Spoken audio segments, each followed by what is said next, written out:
I'm actually going to play a good game for once. Yeah, who'd have thought? Um, I'm just going to straight up say it. Zelda no Densetsu, the Hyrule Fantasy, or The Legend of Zelda, the Hyrule Fantasy. So for those of you who don't know, this is the original, the OG mother effa, whatever. This was I don't remember this the original version of the game. I think this was. It originally came out on the disk system, then it came out for the NES, and then it came out on the Famicom itself. There was a re-release. That one's a little bit pricier, but that's okay because I consider this to be the best version. Sorry. Now, look at this cover art. In fact, I'm going to take it out. For those who don't know how Famicom Disk System games are packaged, let me show you. Like they come in like this, like gray plastic see-through kind of case, transparent. And you try to open it. It's a little bit of a pain in the arse. Is arse a bad word? I mean, I know in England it is, but like, this is America. Oh, happy 4th of July, in case I didn't say that before. I was working, so, which is fine. Because I don't think Gasworks was doing fireworks this year. But anyways, look at this cover art. This is just beautiful. This could quite possibly be the most beautiful cover art I've ever seen on a video game, at least for back then. They already took the disc labels off, damn it. Although I don't really care about that, to be honest. Of course, you get these. So one thing I remember about, like, because my grandma had the manual, is excuse me, I I borrowed it from her for a day. Like my dad and me went down to Seattle to run some errands or whatever. And yeah, she let me borrow the instruction manual. She wouldn't let me keep it, even though she didn't play it anymore. But like going into like the bestiary and looking at like all the cool drawings of the monsters, that was cool. Now I can't remember correctly, but I think they had like a professional designer, like I think somebody working like Dragon Ball Z or something, actually do the cover art. So they didn't just get some like somebody like, oh, can you just draw something really quick or whatever. No, and then for some reason there's you're looking from behind him on the back. I don't get that. Anyways, of course the disc games come on these handy dandy disc cards. Now, for those who might be wondering, so why would they make a game for the disk system just so they could re-release it on the Famicom itself? And there's an explanation. Well, the Famicom disk system was not known for its high quality. What's the perseverance, for lack of a better word? The discs could be faulty. They would have problems and stuff. So yeah, I took a bit of a gamble by buying this. Apparently, it does work, but I haven't tried it yet. And it just, yeah, so they also they found out how to get more space out of cartridges than the disc system, because that was the original thing about the disc system. It could carry more than a standard Famicom cartridge. But then they found ways of getting more space on NES cartridges or Famicom cartridges, so it kind of made the disc system redundant. And actually, I was surprised to find out that the Famicom and the disc system were in production until 2003. That's a long time. I don't think any other game console has been manufactured that long. I could be wrong. I could be wrong. In fact, if you know, let me know. I'd like to know. And it's just appropriate that I got this game in the mail today, because I had just got back from getting some nice teriyaki. Yeah, I love this stuff. It's so good. But of course, I could eat it until after the video, so I'm going to torture myself a little bit by that. With side egg gyoza, I love the dipping it in that sauce and everything. It's so good. Then they give you the lettuce and stuff, and oh god, some of it fell. I don't eat the lettuce, so I just throw it out. Sorry. Okay, but you guys don't want to see me talking about games. You guys want to see me play the game. Just as a warning, I'm going to suck really bad at this. But it is a game I eventually want to do a Let's Play of, because everyone and their mother has done this game, like the NES version, but nobody's done the US version.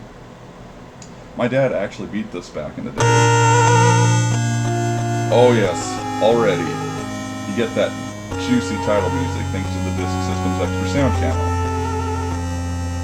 Now all the Japanese text in this game is in katakana, which is weird, so it's kind of hard to read things. Because usually they write katakana if it's like meant to be in like English or. And this is weird that it's in English here. You'll find that 8 units. Link. Save her. Okay. Alright, let's take a look here. We got... Oh, see, there you go. Learn some Japanese. Hato. Inochi no Utsuku. Yosei. Toke. Rupee. 5 rupee. Inochi no Sumi. Oh, God, I can't read all that. It's going by way too fast. I can read the text. I have to take like a few seconds to actually read it. The arrow was just spelled ya. Remember that, ya, like the German word for yes. Fue. That's a flute. Okay. Ikada. A key is called key. Magikaru key. Chizu's what a map is. Kowashi koto wa hon o mite kudasai. I think it's the same look at the instruction manual. Okay, hang on. Gotta switch disc sides. That's another tedious thing about the disc. Alright, and it loads up pretty good. Surekuto shiteku daze. Okay, Namae Toroku, I at least know that means name registration. So, see if I can remember how to do this. Yep, that's a disc system sound, although I do find it a little bit more grating than the one used in the US version. Then you press select, and then you press start, which I always thought was kind of weird. Omachi kudasai. Okay, again, I think that means please wait. Alright, watch me suck. Here we go. But I at least know the first thing you're supposed to do is go in here. Unless you're like Chuck Norris and playing this game, like you don't need the sword. Hitori de ha ki kenja korunu sazuke yo. Oh. Yay. By the way, sorry if you got that Telegram notification sound. Don't just message me. Yep. Even the sound is better, although I like the US version more just because, like, that's the one I'm used to hearing. But this one, I think in quality actually sounds better. And that classic Zelda theme. And to think, I mean, here's a huge misconception about video game music, and I think I've talked about this, in fact, I know I've talked about this a great many times, but this, like, back in the day, composers didn't have, like, MIDI files. They actually had to program the music in assembly machine code. So, it wasn't just, oh yeah, write a MIDI file and put it in the game. Western developers usually wrote, like, utilities to convert MIDI files to the NES, but, the NES itself could not read MIDI files, and even if it could, a single MIDI file could actually take up an entire cartridge. That's how, because, like, MIDI files could be, like, about 8 kilobytes or whatever, around that time, around that much, unless you make a really long one that's even longer, and these cartridges were only like 16 kilobytes. Ah, shit. Well, now the game got a million times harder, when you don't have that power up. And of course I don't know where to get hearts. Yeah, I have no shame in admitting when I play through this game, I'm gonna use walkthrough. I'm gonna die. Oh, I'm gonna die for sure. Oh! Jump! Ah! Again, I like the US sound better. Oh, there you go. More Japanese lessons for you. So, Suzukeru, continue. Owaru, save. Or it actually means end. Yari naosu, retry. I'm going to do continue. Of course, you don't really continue, or not from where you were, which kind of sucks. But the cool thing is, like, in the dungeons, once you, if you die, you can start at the beginning at the dungeon, so at least it doesn't send you all the way back to the overworld.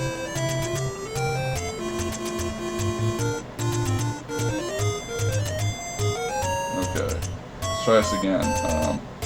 Oh, they're coming out from the back. That's weird. Okay, go! Okay, good. Got away from those Octoroks. Yeah, I at least know what the enemies are.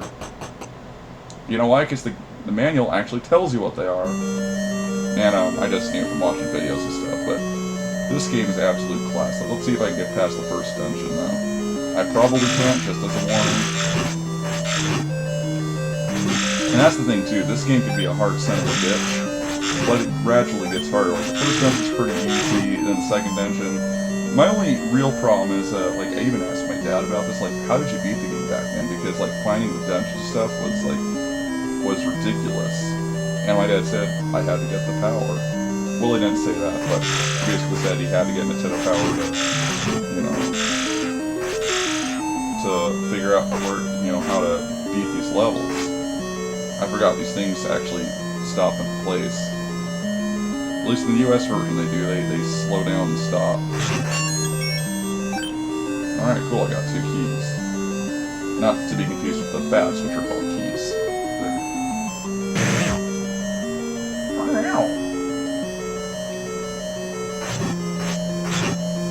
So I think that's how they...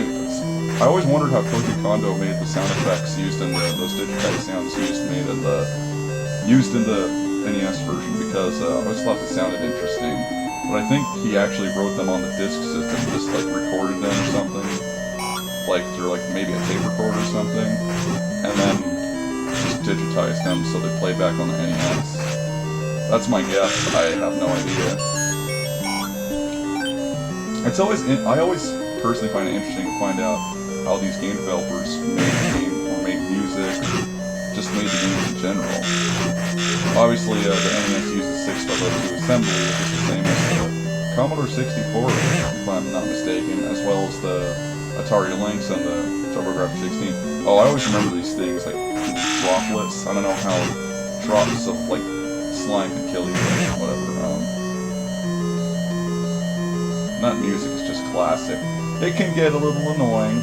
I'm probably gonna get, like, people shooting at me tonight for saying that, but, yeah, and actually the tips this old guy gives you are actually different from what you hear in the US version. Completely different, in fact.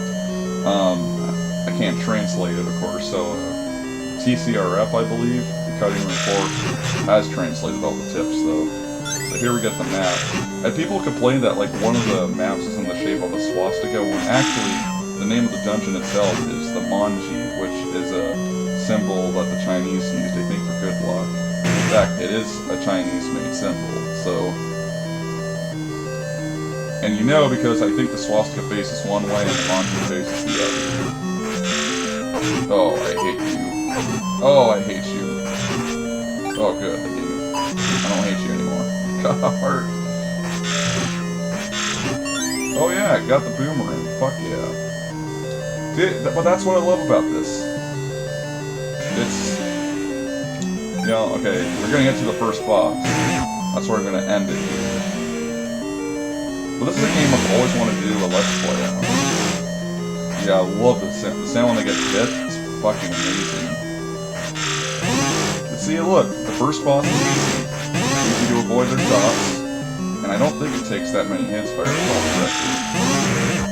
Oh, wow, that was a close call. Look at that. Then you get the Triforce piece. Or pieces. There's a ton of them in this game. Try not to have a seizure there. And there you go. So that's where I'm going to end it here, because honestly I don't remember where the second dungeon is, because it's hidden away. So, if I had to rate Zelda, the original, whether you play it on the disc system, the Famicom, there actually is an advantage, actually. I don't know how I forgot to mention this. So, like the Pulse voice, for example, those little, like, rabbit-looking enemies in, like, the later dungeons. So, you're actually supposed to kill them. Not by... I don't remember how you kill them in the US version. I think you use the recorder or the flute. But in the disc system version, you actually scream into the second player's microphone in order to kill them. So yes, you can kill a Pulse voice by saying fuck. I think James Rolfe did it, or Mike Matei did it. Mike the Coward Matei, as Archfiend calls him. But that is one huge advantage. Of course, when it came, I don't know if I think the Famicom version is based on the NES version, not the disc system version. So I don't know how that one plays out, but that's just awesome. But I mean, disc system version I'd probably say is the best version, besides the fact that, you know, the discs can be faulty. That's the only reason why I wouldn't recommend it. I'd say either play the NES or the Japanese version, or one of the many re-releases. But I was gonna say earlier though, not to dog on the cover art of the U.S. version, but come on, this was a million times better. I know it looks a little bit anime-ish, but all I had to do was translate the main title, and I think it would have looked fine. But that's just me. But my only other real complaint is while the music by Koji Kondo, the legendary Koji Kondo, is really good, the dungeon music can get a little ear grating, just because it's the same song and it doesn't take a whole lot of time for it to repeat. Under normal circumstances, I would actually say it's because the limitations of the console at the time. But if you listen to the original Super Mario Brothers theme, that thing lasts like a minute or two before repeating. And true, there were some like repeated phrases in there, but at least there are you know it wasn't exactly the same before looping. So that's my only real huge gripe about this game. That and the disc system's a bit faulty, but I mean, other than that, I can't really blame the disc system. I mean, it's not their fault or anything. It's not the console's fault. It's just because it's an old freaking console. But even back then, people were having having problems with the disc. But of course, it's classic. How can you say it's not classic? But it does get hard during the later stages, and I've even heard it's very hard. The furthest I got in this game, I can't quite remember. I got pretty far when I was playing the Game Boy Advance version, and then one day I turn on the game, all my data's gone. And I think that's part of the reason why I never really sat down to play this game. Plus, I'm not usually good at RPGs. Full of Radiance, as you know, is my favorite, but I don't really play a whole lot of RPGs in general just because I'm not good at figuring them out. And that's another complaint about this game is the hidden dungeons. That's bullcrap. It's fine if you want to put them like in a random location or something, but like at least make it possible to figure out. And that was the problem. It could be really tough to find stuff, and I think it was just a little bit too cryptic. So that's why I'm giving it 4 out of 5. The sound in some areas is just a bit lacking, not horribly, but just a little bit. And the dungeons can be a little bit tough to find. But other than that, it's classic, and I'd be a fool not to say that the game was good. I mean, it's better. In fact, it is a sin to say it's good, because good doesn't even come close to describing the original Zelda. It's great. It's one of the best games ever made, and I don't even think that's an exaggeration. It's classic. It does almost every single thing right. I mean, at the same time, I can't get too mad at them for making a few mistakes, because this was like right after the video game crash, so like developers were still trying to figure out how to make like good games and stuff, so they did it pretty damn good as far as I'm concerned. Well, anyways, hope you liked this video. Yeah, if I ever figure this game out and am able to play through it, I would love to do a Let's Play on this. This would be a great game to do a Let's Play on. Alright, well, see you guys later. God bless. Peace out. Have a good one.